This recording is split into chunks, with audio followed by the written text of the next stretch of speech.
शिक्षण मंत्री धर्मेंद्र प्रधान यांच्या राजीनाम्याच्या मागणीसाठी दिल्लीच्या जंतर मंतरवरून सुरू असलेलं आंदोलन आता निर्णायक टप्प्यावर पोहोचलेलं आहे.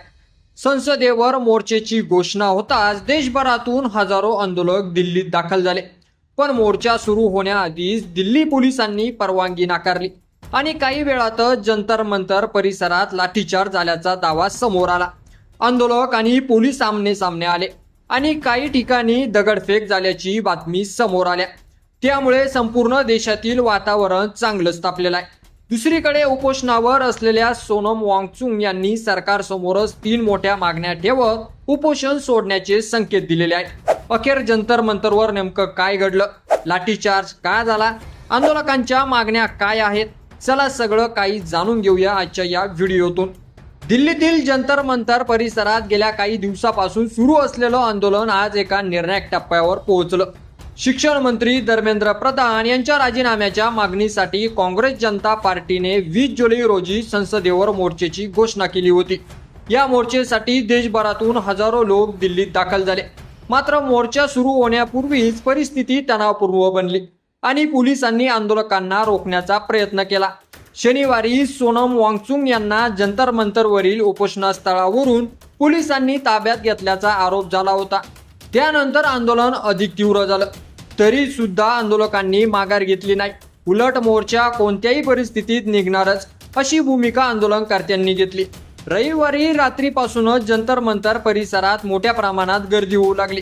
परिस्थिती हाताबाहेर जाऊ नये म्हणून दिल्ली पोलिसांनी अतिरिक्त पोलीस, RAFचे जवान आणि दंगल नियंत्रण पथक तैनात केलं. जंतर मंतरच्या सर्व प्रवेशद्वारावर बॅरिकेड उभारण्यात आले आणि परिसराला अक्षरशः छावणीचं स्वरूप आलं. पहाटेपासूनच आंदोलक आणि पोलीस आमने सामने आले. आंदोलकांनी रस्त्यावर बसून घोषणाबाजी सुरू केली. काही ठिकाणी बॅरिकेड हटवण्याचा प्रयत्न झाला. काही माध्यमांच्या वृत्तानुसार आंदोलकांनी बॅरिकेड सोडले, तर काही ठिकाणी पोलिसांनीच बॅरिकेडची पुनर्रचना केल्याचे दावेही समोर आले. त्यामुळे नेमकं काय घडलं याबाबत वेगवेगळे दावे आणि प्रतिदावे सुरू झाले. याच दरम्यान आणखीन एका गोष्टीने खळबळ उडाली. आंदोलन स्थळाजवळ दगडांनी भरलेला डंपर आणि नुकसान झालेली कार आढळल्याचा दावा करण्यात आला.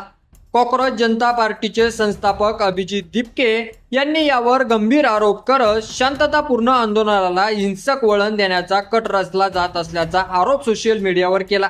मात्र या आरोपाची स्वतंत्रपणे पुष्टी झालीच नाही. दरम्यान सकाळी सोनम वांगचुक यांनी सोशल मीडियावर पोस्ट करत उपोषण सोडण्यासाठी 3 अटी जाहीर केल्या. पहिली अट म्हणजे शिक्षण व्यवस्थेतील अपयश आणि पेपरफुटीसारख्या घटनांची जबाबदारी सरकारने स्वीकारावी. दुसरी अट म्हणजे त्यांना आणि CPGच्या शिष्टमंडळांना संसदेजवळ जाऊन विविध पक्षाच्या खासदारांकडून हा मुद्दा संसदेत मांडण्याचं आश्वासन मिळावं. आणि तिसरी अट म्हणजे जर प्रकृतीमुळे ते स्वतः संसदेत जाऊ शकले नाही तर विविध पक्षाचे खासदार त्यांनी जिथे उपचार सुरू आहे तिथे येऊन तेच आश्वासन घ्यावं. यानंतर सकाळी मोठ्या संख्येने आंदोलक संसदेकडे निघाले. मात्र दिल्ली पोलिसांनी त्यांना पुढे जाण्यापासून रोखलं. परिस्थिती चिघळल्यानंतर लाठीचार्ज झाल्याचे अनेक व्हिडिओ सोशल मीडियावर व्हायरल झाले.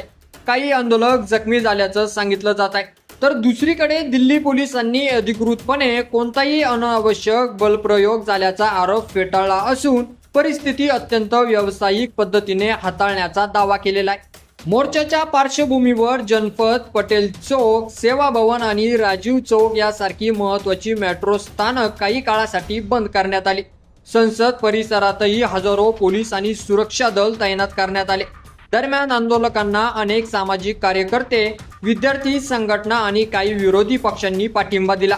उपोषणावर बसलेल्या विद्यार्थी नेत्याचं उपोषण अभिनेत्री शबाना आझमी, अभिनेते प्रकाश राज आणि राज्यसभा खासदार मनोज झा यांच्या उपस्थितीत सोडवण्यात आलं. याच वेळी संसदेचं पावसाळी अधिवेशनही सुरू झालं.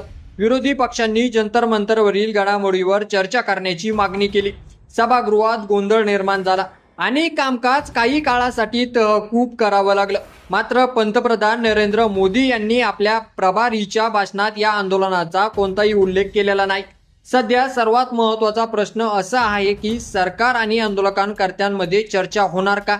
सोनम वांगचुक यांच्या मागण्यावर सरकार कोणती भूमिका घेणार आणि धर्मेंद्र प्रधान यांच्या राजीनाम्याची मागणी पुढे कितपत जाते याकडे संपूर्ण देशाचं लक्ष लागलेलं आहे. मात्र इथे एक गोष्ट लक्षात ठेवणं महत्त्वाचं आहे. या प्रकरणात अनेक दावे, आरोप आणि प्रत्यारोप समोर आलेले आहेत. काही बाबी आंदोलनकर्त्याच्या दाव्यावर आधारित आहेत, तर काही माहिती पोलिसांच्या अधिकृत भूमिकेनुसार आहे. त्यामुळे अंतिम निष्कर्ष संबंधित अधिकृत चौकशी किंवा पुढील घडामोडीनंतरच स्पष्ट होईल. आता या संपूर्ण प्रकरणावर तुमचं मत काय आहे? आंदोलनकर्त्याच्या मागण्या योग्य आहेत का? पोलिसांची कारवाई योग्य होती का? की या प्रश्नावर सरकारने तातडीने संवाद साधायला हवा? तुमचं मत कमेंटमध्ये नक्की सांगा. आणि अशाच राजकीय, सामाजिक आणि महत्त्वाच्या घडामोडीचे सखोल विश्लेषण पाहण्यासाठी मराठी मंडळी या यूट्यूब चॅनलला सबस्क्राईब करा. व्हिडिओ आवडला असेल तर लाईक करा आणि मित्रांसोबत शेअर करायला विसरू नका. धन्यवाद.